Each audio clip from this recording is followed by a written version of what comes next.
Sweetie, if you need another shift tonight, you should sign up with catering. Don't stand here pretending to be a guest." The whole VIP table laughed. Trevon Ashby stood in the middle of the Meridian Grand Ballroom in a plain navy suit with a clean white collar and an old watch on his left wrist, and a streak of red wine had just begun to spread across the front of his shirt like a slow, dark bruise. The woman who had spoken was Peyton Kessler, the wife of the chief executive of Novacor Dynamics, and the man who had lifted the glass and tipped it, slowly, deliberately, straight down onto Trevon's chest, was her husband, Grant Kessler. Grant raised the emptied glass like a small trophy, a smile sitting easy on his face. "One less confused worker ruining the vibe," he said. A few people gasped. A few people laughed under their breath. Phones began to come up around the edges of the crowd, glass rectangles rising into the gold light, hungry for a moment they did not yet understand. Not one person in that room knew that Trevon was not a server. Not one person knew that the 43-year-old man they had just called a worker was the actual owner of Ashby Horizon Capital, the partner firm that was scheduled to sign a $750 million deal with Novacor that very night. And no one at all knew that his daughter, Maya Ashby, 21 years old, was standing less than 10 steps away in a simple black dress, gripping her intern badge so hard that the plastic had bent in her hand and left a red mark across her palm. Trevon had not brought Maya to the gala to show her power. He had brought her so that she could see how people behave when they believe they are standing in front of someone who does not matter. It was a lesson he could have taught her with words, and had 100 times. But some lessons only land when they are lived, and he had decided, without telling her, that tonight she was old enough to live this one. He had raised her alone since her mother died. He had worked night shifts in cold storage, had repaired machines in an old plant, had eaten the smaller portion so that his daughter could have enough. He had taught her again and again that money does not make one person larger than another. But tonight that lesson was no longer only words. It was running down the front of his shirt in the color of red wine, and it was soaking into the fabric. And it was the truest thing anyone in that ballroom had said all evening. Maya stepped forward, her voice shaking. "Dad," she said. Trevon did not look at Grant. He did not look at Peyton. He looked only at his daughter, and his face was very calm, which frightened her more than anger would have. "Don't cry," he said quietly. "Just remember this feeling. Don't waste it. Remember exactly how this feels." Then he turned his back and walked out of the ballroom through the whispering and the half-smiles and the dozens of phones still filming, and he did not hurry, and he did not stumble, and that steadiness was its own kind of answer. Out in the corridor, past the tall glass wall that separated the party from the quiet, Trevon took out his own phone and pressed a single name. A voice answered before the second ring. "Ready for instructions, sir." Trevon looked down at the wine on his shirt, and then he looked back through the glass at the ballroom, glowing behind him at the stage, at the two people still laughing at a table they thought they owned. "Pull the offer," he said. "Freeze every channel. Announce it now." 3 minutes later, all the music in the ballroom cut off at once, and Novacor Dynamics began to fall apart. The evening had begun as the crown jewel of Novacor's year. The Meridian Grand Ballroom had been rented in full, every chandelier lit, every table dressed in white and gold, and Novacor Dynamics had gathered 200 of the most important people it could find to announce a partnership worth $750 million with an investor whose name had, until that night, been kept a careful secret. The invitations had called the backer only the mystery partner, and half the conversations in the room revolved around who it might be, which fund, which family, which quiet fortune. Everyone talked about the deal. The market would shift. Novacor would expand across the country. And Grant Kessler, who had inherited the top chair 3 years earlier and had spent every day since trying to look as though he had earned it, would finally become the new face of the industry. The young chief executive, who had landed the impossible partner nobody else could reach. Trevon Ashby walked in with his daughter at his side. He wore a simple navy suit with no visible logo, no security detail crowding around him, no assistant whispering in his ear. Maya walked close beside him, taking in the height of the room, the flowers, the little orchestra tuning near the stage, and after a moment she leaned toward him and asked, softly, why he never let people know who he was before a night like this. "There are some rooms," Trevon said, "that are only real when they don't yet know who you are. The moment they know, everyone starts performing. I don't want the performance. I want the truth. And the truth only shows itself when people think no one important is watching." She did not fully understand him then. She would before the night was over.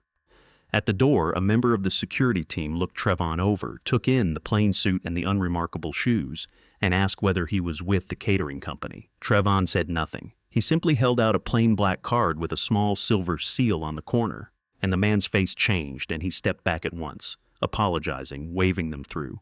But the first look had already landed, and Maya had seen it, and it sat in her chest like a small stone. She had seen that look before, aimed at her father, in bank lobbies and car dealerships and the front desks of buildings where he had every right to be. She had spent her whole life watching the world decide, in a single glance, that her father was less than he was.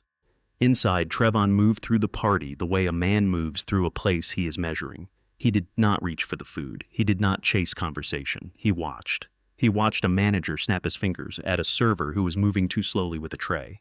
He watched a young woman in a catering uniform get talked over as though she were a piece of the furniture, and then get blamed for a spill that was not hers, and apologize anyway, because apologizing was safer than being right.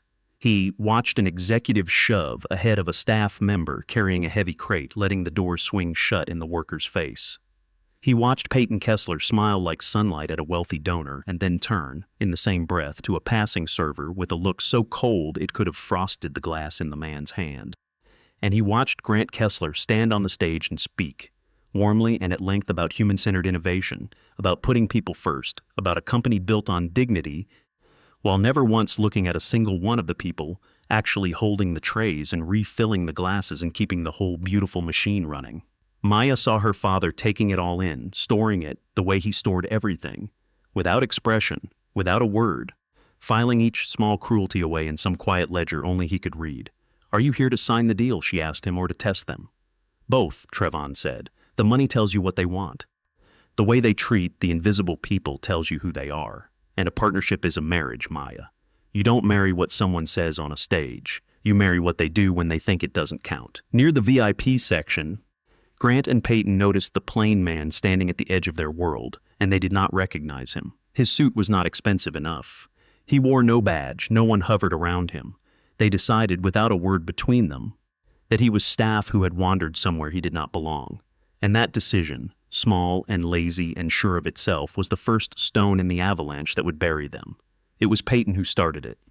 She looked Trevon up and down, taking in the plain suit and the bare lapel and the absence of anyone important at his side, and she spoke to him the way she spoke to people she had decided were beneath her notice. "Sweetie," she said, "if you need extra work tonight, just tell catering. They're always short." Grant drifted over with a false, wide smile, sensing an opportunity to perform for the table, to be seen putting a lost worker back in his place. "Are you supposed to be standing here?" he asked. "I'm fine here," Trevon said evenly. "Just observing." The word observing landed wrong with Grant. It suggested judgment. It suggested that this nobody in the cheap suits had somehow placed himself above the room, was watching it, weighing it. And Grant could not stand to be looked at that way, least of all by a man he had already decided did not count. Peyton held out a full glass of red wine and told Trevon to carry it to table 3. Trevon did not take it. He simply looked at her. And there was nothing servile in the look, and that too was intolerable to them. And that was when Grant decided to make it a show. He took the glass from his wife's hand, raised it high enough for the nearest tables to see, and delivered his line about one less confused worker ruining the vibe. And then he tipped the wine straight down the front of Trevon's shirt, and the crowd around them made the sound crowds make when something crosses a line and they are not brave enough to say so. Maya froze where she stood.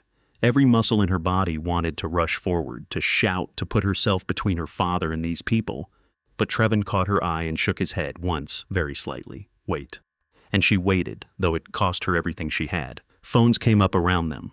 A few of the guests laughed, the nervous laugh of people who want to be on the winning side of a cruelty.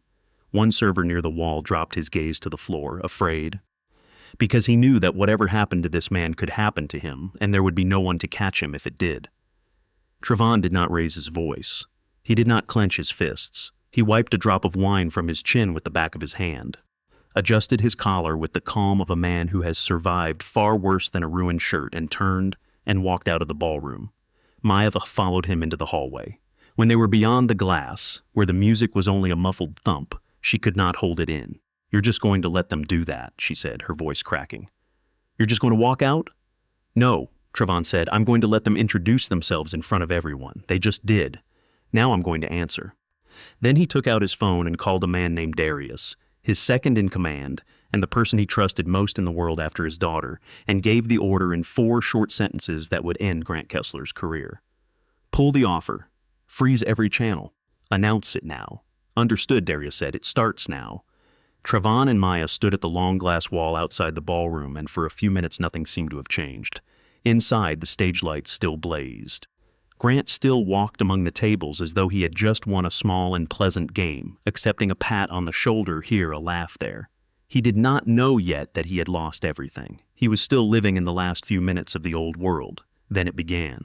The music stopped, cut off mid-phrase, leaving a silence so sudden that people flinched and looked around as though a light had gone out. The main screen behind the stage flickered, the celebration graphics stuttering. The host, a polished man in a fitted tuxedo, pressed a hand to his earpiece and listened, and the color drained from his face as he listened, degree by degree, like a tide going out. A member of the board rose from his seat near the front and hurried toward the stage, moving faster than a man in that room should ever have to move, and everyone who saw him move understood that something had gone very wrong. New words appeared on the great screen where the celebration graphics had been. Novacore Dynamics partnership suspended. The room stirred, a wave of confused noise rolling from table to table.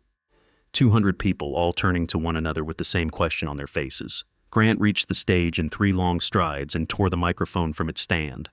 "What is this?" he demanded, his voice booming and cracking at once. The host stammered.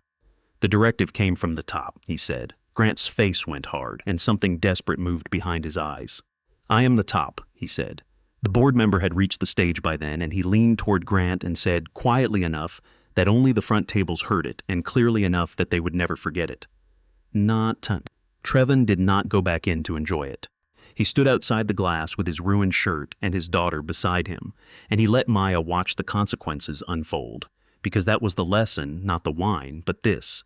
This was what power looked like when it was used carefully, and only after it had been earned. Not a shout, not a scene. A single phone call and a silence and a screen going dark. A message from Darius arrived on his phone, legal channels frozen, partner banks notified, ethics clause invoked. At the same moment, inside the ballroom, the short clip of Grant pouring wine onto the quiet man in the navy suit had already begun moving from phone to phone. One guest, squinting at the man on the little screen, and then at the memory of the man who had just walked out, said it aloud, disbelieving. "Wait," he said. "Isn't that Trevon Ashby?" Another guest looked him up on a phone, and the name came back with a photograph and a fortune and a company, and the guest went white and set the glass down very carefully, as though it had become dangerous. At their table, Peyton had begun to shake. Grant was jabbing at his phone, calling number after number, and no one was answering, because in the space of 10 minutes the entire weight of the room had shifted away from him, and he could feel it going, the way you feel warmth leaving a body. "Did you know this would happen?" Maya asked her father. "I hoped it wouldn't," Trevon said. "I always hope it won't, but I prepared for the day they proved they didn't deserve it, because if you don't prepare for that day, you end up trapped with people like them the morning after you've already signed." He put his hand on his daughter's shoulder and guided her toward the doors, and he did not look back. Behind them the ballroom went on churning, its gold light and its string of little lamps still glittering above a scene that had turned from triumph to disaster in the length of a single song. Trevon Ashby had not been born into money. He wanted his daughter to know that and to understand what it meant, because it was the whole foundation of everything he was and everything he had refused to become. He had worked cold storage on the overnight shift when he was young, stacking pallets in a room so cold that his fingers stopped bending by the end of a shift, and he had to hold them under warm water for 10 minutes in the break room just to feel them again. He had gone to a community college during the day, sitting in the back of lecture halls with his eyes burning from no sleep, taking notes he would read again on the bus because he had not really absorbed them the first time. He had repaired industrial machines on the weekends because the pay was good and the work was honest and he had a family to build, and because a man who can fix the thing everyone else is afraid of will never truly be without options. Lena, his wife, had been the first person to believe he could build a decent company, and more than that, a company that treated people decently. She used to say that a man who remembers being invisible has an advantage, because he will always see the people everyone else looks past, and there is more power in seeing people than most powerful men ever realize. When Lena died, Maya was still small, and the grief nearly took Trevon under. But you cannot drown when a child is holding on to you, and so he did not drown. He raised Maya alone from that point on, and he did it the way he did everything, quietly and completely. He taught himself how to braid her hair, sitting behind her in the mornings with a comb and a rubber band and a video paused on the counter, ruining it and starting over until she stopped laughing at him and started falling asleep against his knee. He read bedtime stories after long night shifts, falling asleep in the middle of sentences until Maya learned to finish them for him. He never got enough sleep and still went to every parent meeting at her school, sitting in the small chairs, listening carefully, asking questions. He hid the bills behind his back so that his daughter would not learn to be afraid of the mail the way he had been at her age. Once, when she was very young, Maya asked him a question that stayed with him for the rest of his life. "Dad," she said, "are we poor?" "We're building," Trevon told her. It became the family saying. On hard days, on days when the account was thin and the car would not start, and the future looked like a wall with no door in it, one of them would say it to the other. "We're building." It meant that the difficulty was not the end of the story. It meant that they were making something, together, out of very little, and that the smallness of the present did not decide the size of the future. Trevon built Ashby Horizon not only to become rich, though he did become rich, richer than the men who had once looked through him. He built it because he had spent years being judged as a man who did not belong in the meeting room, and he had decided to construct a place where that judgment had no power at all. His first principle of investing, the one he told every new analyst on their first day, was simple and strange for a man in his position. Do not put money into a company that looks down on the people who cannot look back. Because a company that abuses the powerless will eventually abuse everyone, he said, once it decides you have become powerless too. Lena had told him years before in the small kitchen of their first apartment, a thing he never forgot. "People show you who they really are," she said, "when they think the person in front of them can't do anything about it. Everything else is a costume." The night at the gala had proved that Novacor was exactly the kind of company Trevon could never trust with a dollar of his money or a shred of his name. Grant and Peyton, in the space of one cruel joke, had shown him everything he needed to know. And everything Lena had promised him, he would eventually see if he only kept his eyes open and his mouth shut long enough. Maya, watching all of it, began to understand something she had missed for years. Her father had not stayed silent at the gala because he was weak, or slow, or afraid. He had stayed silent because he was letting the truth record itself, and because he had learned long ago that the loudest man in the room is rarely the strongest. By the next morning, the clip of the wine humiliation had traveled everywhere. It moved from phone to phone and screen to screen until it seemed the whole business world had watched a chief executive pour a glass of red wine down the shirt of the quiet man who happened to own the deal that would have made him. The headlines came fast and hard. A chief executive pours wine on a mystery investor. A $750 million deal frozen after a public humiliation. A worker, they had called him, and he owned the partner company. Grant and Peyton did not sleep. Investors began pulling back, quietly at first and then not quietly at all. The board called an emergency meeting. The stock slid, and then it slid faster. Grant tried to build a defense out of nothing. He said that Trevon had not clearly identified himself, as though a man should have to announce the size of his fortune to earn basic courtesy in a room. He said the video had been cut, that it was all a misunderstanding, the text was missing, that anyone could see he had been provoked. But the context was not missing for long. A server who had worked the gala, a woman named Elena Price, sent the original uncut footage to Darius quietly from a private account in the middle of the night. In it there was no ambiguity at all. It showed Grant taking the glass on his own initiative, raising it for the crowd, savoring the moment, and pouring it deliberately, and it showed Peyton laughing, her hand over her mouth, delighted. And then Claire Donovan, a director on Novacor's own board who had never fully trusted Grant and had spent 3 years waiting for a reason to act, began to pull the company's files. What she found was not a single bad night. She found a pattern that stretched back years. Complaint after complaint about Grant and Peyton. Staff members humiliated in front of clients. Interns of color repeatedly mistaken for service workers and treated with open contempt when they corrected the mistake. A quiet, steady river of good people who had left the company, one after another, in their first year, because the environment at the top had grown poisonous and no one at the top had cared to notice. The board came to understand what Trevon had understood in a single evening. He had not canceled the deal because his feelings were hurt. A man does not build what Trevon had built by letting his feelings run his decisions. He had canceled it because one glass of wine had shown him, in public and beyond argument, the true culture of the company they had all been about to bind themselves to for a generation. A senior board member named Victor Lang made the call that Grant and Peyton would have to go to Trevon in person, not to save the deal, which was gone and would not return, but to look the man they had insulted in the eye and understand exactly what they had thrown away. Grant and Peyton drove out to the quiet neighborhood where Trevon lived, and the drive itself began to unsettle them. They had expected a gated estate, a monument to wealth, marble and iron, and a long approach. What they found was an ordinary street with ordinary trees and children's bicycles left lying in yards, and a warm, clean, modest house that a comfortable schoolteacher might have owned. Inside, though they only glimpsed it through the open door, the walls told a story neither of them had expected. A photograph of Maya on her graduation day, beaming, her cap slightly crooked. A photograph of Lena, young and laughing, caught mid-word.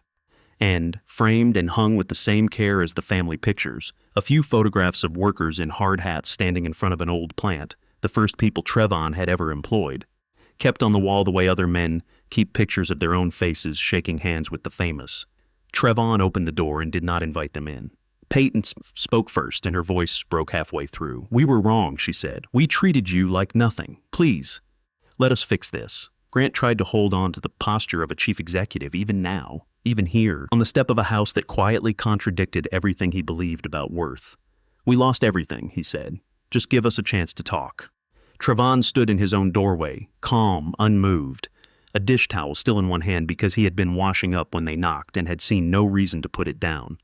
"You didn't lose everything today," he said. "You lost it the second you decided a person's worth came from your comfort.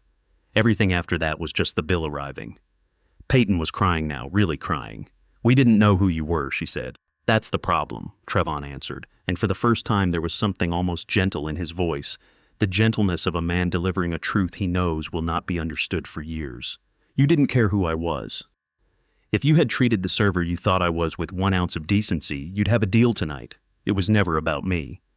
It was about the man you thought I was, and how little he was worth to you." Maya stood a little way behind her father in the hall, listening to every word, and something in her settled into place as she listened, some understanding of what her father had been trying to show her for years, arriving now all at once. Grant made one last attempt. He asked, almost begged, for the deal to be reopened, offered concessions, offered apologies in writing, offered anything. Trevon refused. "I don't invest in a company that only apologizes," he said, "when the man they poured wine on turns out to have power. An apology that only arrives with the invoice isn't an apology. It's an accounting correction." Then he closed the door, gently, without slamming it, which was somehow worse than any slam, and Grant and Peyton stood on the modest step of the modest house, and then walked back to their car with nothing at all. Victor Lang and the board demanded an internal hearing to decide the company's future, and Trevon agreed to attend, though he owed them nothing and could simply have let the company sink. He brought Maya with him, because he wanted her to see how the truth is presented in a room full of people who would rather it stayed hidden, and how much steadiness it takes to hold that room.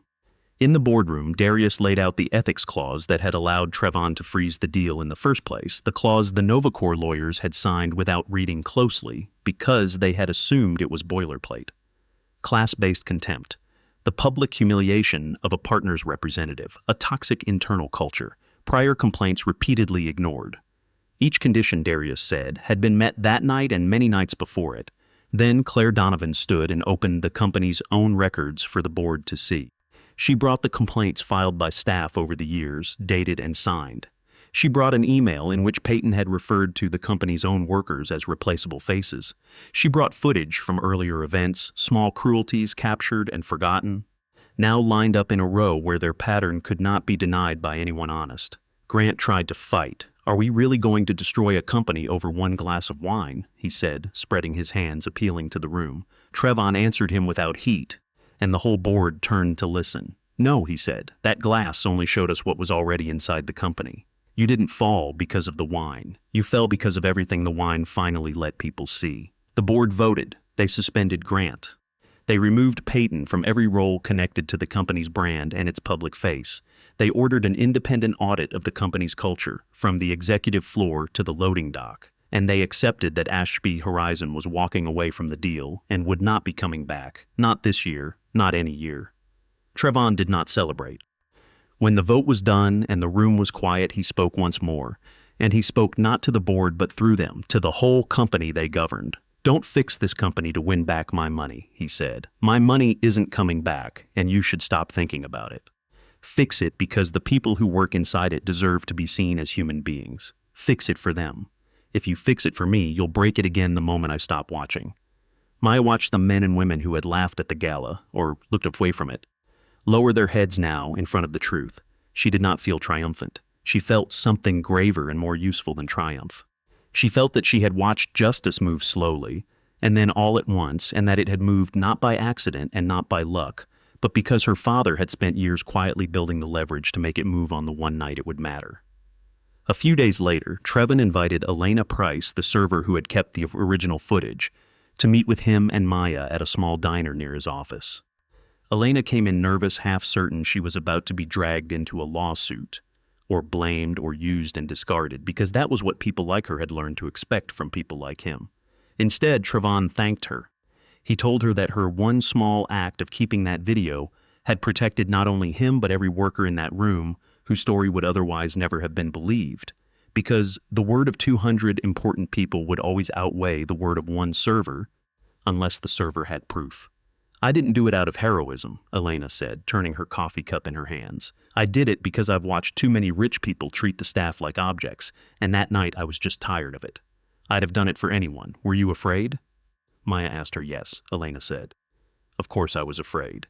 People like the Kesslers can make your life very hard, and I have a kid. But I was more afraid of the day my own kid might see me stand still while something wrong was happening right in front of me. I'd rather be scared than be that." Trevon decided that afternoon, sitting in the cheap booth of the diner, to fund a legal protection fund for whistleblowers and service workers, people who saw wrongdoing from the bottom of the ladder and had no shield at all when they spoke about it. Elena would help design it, and she would be paid properly for the work, because a protection fund built on unpaid labor would be its own kind of insult. And Maya, sitting in that meeting, quietly took out her notebook and began to sketch the first proposal she would ever write for Ashby Horizon. She called it the Invisible Workers Protection Initiative, and her father read the first page over her shoulder and said only, "Keep going," which from him was the highest praise there was. A few weeks after that, Trevon took Maya to the old plant where he had once worked the night shift, back before any of the money, when he was young and cold and building something out of almost nothing. An older man across the shop floor looked up, wiped his hands on a rag, and squinted through the dim light. "Little Maya," he said, "is that you?" Maya laughed, surprised because she recognized the place, and she recognized, standing in it, that she had been here before, long ago, and had simply forgotten. This had been part of her childhood.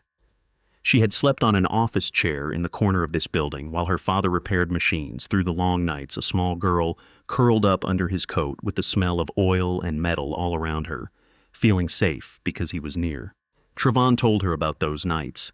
He told her about the times he had chosen not to react when he was looked down on, not because it did not hurt, but because he was building something bigger than the anger of a single moment. And he could not afford to spend himself on people who would not remember him by morning. "Anger is expensive," he told her. "It feels free when you spend it, but it isn't. It comes out of the same account you need for building."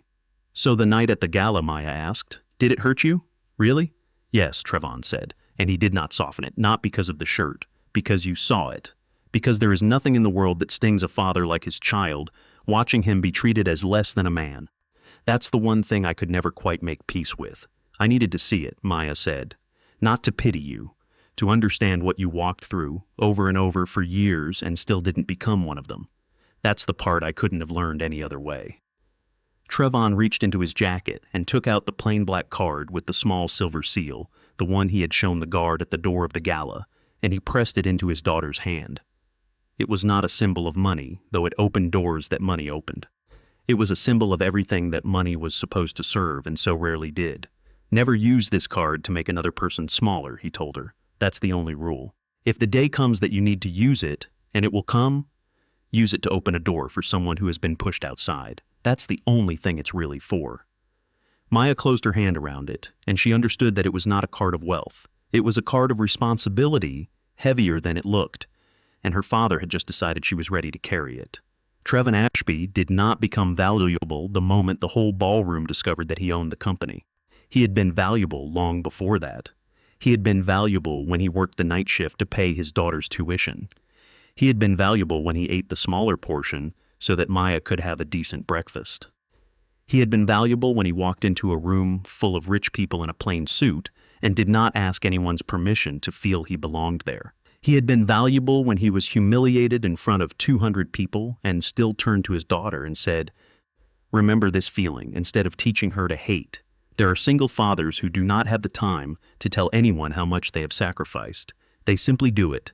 They work. They pay the bills. They drive their children to school before the sun is up.